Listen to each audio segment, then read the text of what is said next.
Hello friends, मेरा नाम है नरेश और आप देख रहे हैं आपका चैनल इन्फो मस्ती। आज की वीडियो में बात करने वाले हैं हाई स्कूल परीक्षा दिसंबर 2020 के बारे में, जो अभी आज ही हुई है। विषय गणित है और कोड है 100। इसमें काफ़ी इंपॉर्टेंट क्वेश्चन है जो एमपी बोर्ड में भी काम आने वाले हैं। तो मैं कंप्लीट सोल्यूशन लेके आया हूँ क्वेश्चन नंबर 1 से लेके 5 तक के। चलो स्टार्ट करते हैं बिना किसी देरी के।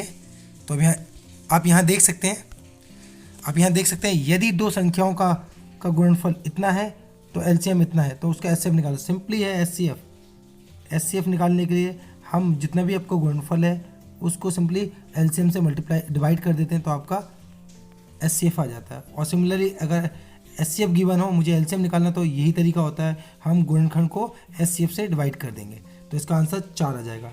ठीक है, इस वाले में देखो, बहुपद ए एक्स की square plus B X plus C के शून्यकों का योग। शून्यकों का योग का फॉर्मूला यही होता है कि alpha plus beta is equal to होता है माइनस बी बाय ए, और अल्फा डॉट बीटा क्या होता है, सी बाय ए। तो पहले मैं इसको रफ कर देता हूँ। सिंपल है कि अल्फा प्लस बीटा हमारा होता है माइनस बी बाय ए, और alpha dot beta is equal to होता है सी बाय ए। तो यहाँ से जो मेरा फॉर्म आ जाएगा वो हमारा पहला ए इसका आंसर हो जाएगा। ठीक है जी, ये एमपी बोर्ड के लिए भी काफ़ी इंपॉर्टेंट क्वेश्चन है, आप सब बच्चों को भी अच्छे से करना है। इसके थर्ड पार्ट पे आते हैं। ठीक है, थर्ड पार्ट ये कहता है कि एक मीनार की ऊंचाई उसकी छाया की लंबाई समान है तो सूर्य का उन्नयन कोण कितना होगा। तो उस किस कोण पे, ऑब्वियस सी बात है, देखो जब भी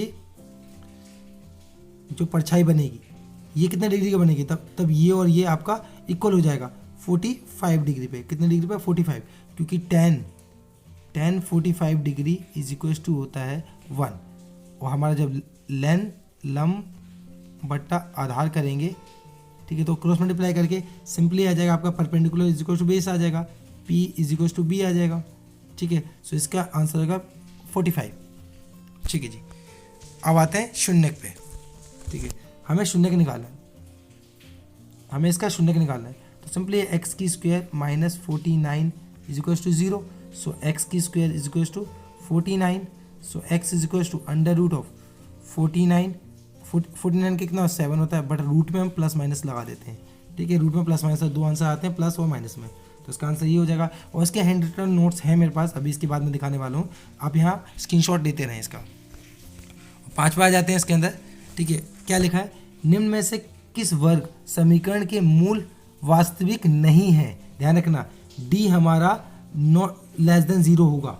ठीक है, जब हमारा डी ग्रेटर देन 0 होता है वास्तविक मूल होते हैं, और अगर डी इक्वल टू 0 आ जाता है तो बराबर मूल होते हैं। अब डी इक्वल टू क्या होता है बेटा, आपको पता ही है, B square minus 4ac। Simply B square minus 4ac इसका निकालेंगे अगर हम, ठीक है, तो बी कितना है 4 का स्क्वायर माइनस 4 इंटू 1 इंटू 5, 4 का square 16 minus 20, that is minus का 4 लेस देन 0 होता है, तो इसीलिए ये हमारा इसी इक्वेशन का हमारा नहीं होगा, बाकी सबका नहीं है, बाकी सबका हो जाएगा।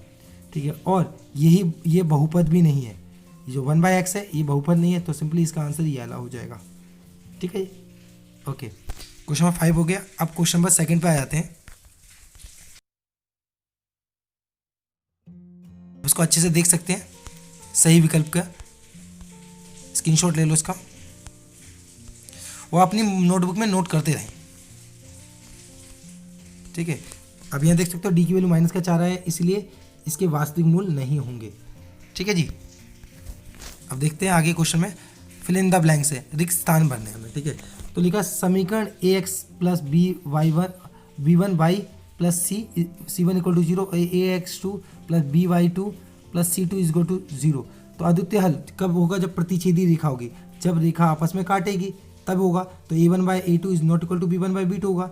ठीक है जी, समरूप त्रिभुजों की संगत भुजाएं समानुपात होती हैं। क्या होती हैं, समानुपाती होती हैं। ठीक है, समानुपाती होती हैं। अब यहाँ देख सकते हो, किसी महाबिंदु से वृत्त पर खींची गई स्पर्श रेखा परस्पर क्या होती है। देखो जो ये वृत्त सर्कल है, यहाँ से जब स्पर्श रेखा खींचेंगी तो ये स्पर्श रेखा क्या होंगी, बराबर होंगी। क्या होंगी, बराबर होंगी, परस्पर क्या होंगी, बराबर होंगी। आगे, बिंदु से जाने वाली त्रिज्या स्पर्श रेखा पर क्या होती है, लंब होती है। क्या होती है, लंब होती है। ये स्पर्श रेखा है जा रही है, ये सेंटर है, तो जो यहाँ बनेगी वो 90 डिग्री बनेगी। प्लस ये इस पे क्या होगा, लंब होगा, त्रिज्या पे लंब होगा। अब आगे अर्धवृत्त का, अब यहाँ आगे देख सकते हो अर्धगोले का वक्र क्षेत्रफल 2 पाई आर स्क्वायर होता है। पूरे का क्या होता है, 4 पाई आर स्क्वायर पूरे का होता है, और अर्धगोले का कुल क्षेत्रफल 3 पाई आर स्क्वायर होता है, और अर्धगोले का वक्र क्षेत्रफल 2 पाई आर स्क्वायर होता है। ठीक है, और ये इंग्लिश में है। अब यहाँ देख लो, उसके आंसर दिखा देता हूँ मैं,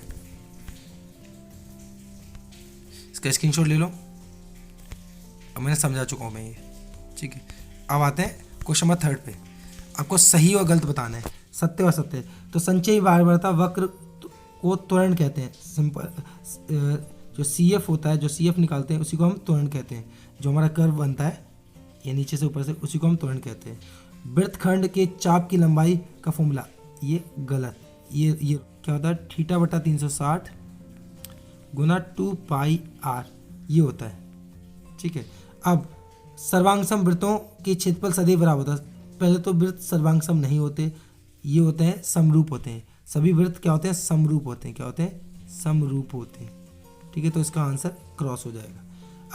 आगे एक लीव वर्ष में 52 सप्ताह होते हैं, रॉन्ग, 52 सप्ताह नहीं होते। आगे बहुलक 3 ये वाला फॉर्मूला, ये भी रॉन्ग है, ये भी रॉन्ग है। क्योंकि क्या होता है, फॉर्मूला क्या होता है कि 3 गुना माध्यक बराबर में बहुलक प्लस 2 इंटू माध्य, ये फॉर्मूला होता है। बाकी मैं इसको दिखा देता हूँ अच्छे से, आप इसको नोट डाउन कर लो। ठीक है, यहाँ आप देख सकते हो संचयी बारबरता वर्ग कोण को त्वरण कहते हैं, सत्य है। बाकी वृत्तखंड के चाप की लंबाई ज्ञात करने का सूत्र ये नहीं होता है। ठीक है, यह सत्य है। सर्वांगसम वृत्तों के क्षेत्रफल सदैव बराबर होता है, असत्य है, क्योंकि वृत्त समरूप होते हैं, सर्वांगसम नहीं होते। एक लीव वर्ष में 52 सप्ताह होते हैं, गलत, असत्य। बहुलक इक्वल टू देश होता है, असत्य, क्योंकि बहुलक का फॉर्मूला ये होता है। क्लियर? ठीक है जी, अब आगे आ जाते हैं, क्वेश्चन नंबर 4 पे आ जाते हैं। हमें सही जोड़े बनाने हैं, तो देख सकते हो 1 + tan square theta 6 square theta होता है, sin square theta plus cos square theta, ये प्लस सेम ही है थीटा, तो 1 ही होगा इसका आंसर। ठीक है, 2 tan theta into cot theta, tan theta into cot theta cut जाता है आपस में, तो ये 2 आएगा इसका answer. 1 minus sin square theta का रूट, ये हमारा cos थीटा होता है। sin 60 की वैल्यू हमारा √3/2 होती है, तो ये मैच कर लो। बाकी मैं आपको दिखा देता हूँ। ठीक है जी, इसका स्क्रीनशॉट ले लेना, इसका स्क्रीनशॉट ले लो आप। ठीक है जी, अब 5वां क्वेश्चन देख लेते हैं। हमें एक शब्द में आंसर देना है, प्रत्येक का एक शब्द या एक वाक्य में आंसर देना है। इस समांतर श्रेणी का कौन सा पद शून्य होगा, तो हमें शून्य मान के करना, तो मैं इसको सॉल्व करके बता दूंगा। ये क्वेश्चन है आपका, एक बार स्क्रीनशॉट ले लो। ठीक है, अब मैं इसका सोल्यूशन दिखा देता हूँ पूरा। ठीक है, सो मैंने इस वाले पहले में क्या है, हमने an माने 0, तो हमें n की वैल्यू निकालनी है। तो a हमारे क्या 27, और d हमारे क्या होगा, सेकंड पार्ट में से फर्स्ट पार्ट को घटा देंगे, माइनस का 3 आ जाएगा। तो simply an = a + n - 1 bracket में d होता है, तो an की वैल्यू क्या होगी 0, और a की वैल्यू 27 ब्रैकेट में n - 1 ब्रैकेट में -d। इसको सिंप्लीफिकेशन कर लेंगे हम सिंपली, और n की वैल्यू फाइंड कर लेंगे। तो n की वैल्यू कितनी है, 10, तो AP का 10वां पद हमारा शून्य होगा। क्लियर? अब दूसरा वाला देखो, जो द्विघात, दूसरा क्वेश्चन क्या कहता है, दूसरा पार्ट इसका क्या कहता है, द्विघात समीकरण के मूल ज्ञात करने का सूत्र किसने दिया था। तो आप यहाँ देख सकते हो, सबसे पहले जो सूत्र दिया था वो ब्रह्मगुप्त ने दिया था। ब्रह्मगुप्त जी ने हमें ये द्विघात समीकरण का सूत्र दिया था, क्वाड्रेटिक इक्वेशन का सूत्र दिया था। ठीक है जी, फॉर्मूला दिया था। थर्ड वाला देख सकते हो, श्रेणी 3 8 13 --- 4498 में पदों की संख्या निकालनी है, मतलब n निकालना है, हमें n को फाइंड करना है। अब n को फाइंड कैसे करना है, आप यहाँ देख सकते हो, a पता है, d पता है, और an पता है हमें। तो सिंपली हम फॉर्मूले से निकाल देंगे, a पता है, d पता है, और an पता है हमें। ठीक है, यहाँ से हम सिंपली an वाला फॉर्मूला लगाएंगे, और यहाँ से हम n की वैल्यू निकाल लेंगे, तो n की वैल्यू हमारी 100 आ जाएगी।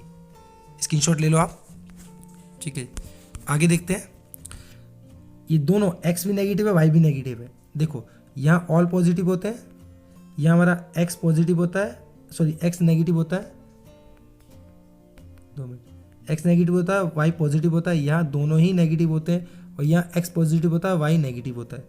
तो हमारे थर्ड क्वाड्रेंट में यहाँ आएगा हमारा थर्ड। ठीक है जी, ये स्थिति इतने से प्राप्त रेखाएं कैसी होती हैं? देखो, जब भी ये रेखाएं होती है, ये होती है संपाती। एक लाइन के ऊपर एक लाइन, दूसरी लाइन उसी लाइन के ऊपर, तो उसे कहते हैं संपाती। अब यहाँ देख सकते हो बिंदु ये तीसरे चतुर्थांश में होगा, और ये जब होती है तो संपाती रेखा होती है। ये ऐसे अपरिमित रूप से अनेक हल होते हैं, और ऐसे संपाती रेखाएं होती हैं, मतलब एक रेखा के ऊपर एक रेखा, जिसको हम संपाती रेखा कहते हैं। ठीक है, इस वीडियो में मैंने 1 से लेकर 5 तक ही क्वेश्चन को डिस्कस किया है। नेक्स्ट वाली वीडियो में 5 से एक्स्ट्रा वाले आगे क्वेश्चन की बात करेंगे। आई होप मेरी वीडियो आपको पसंद आई होगी। अगर मेरी वीडियो पसंद आई तो लाइक शेयर कमेंट करना मत भूलना। Take care, bye.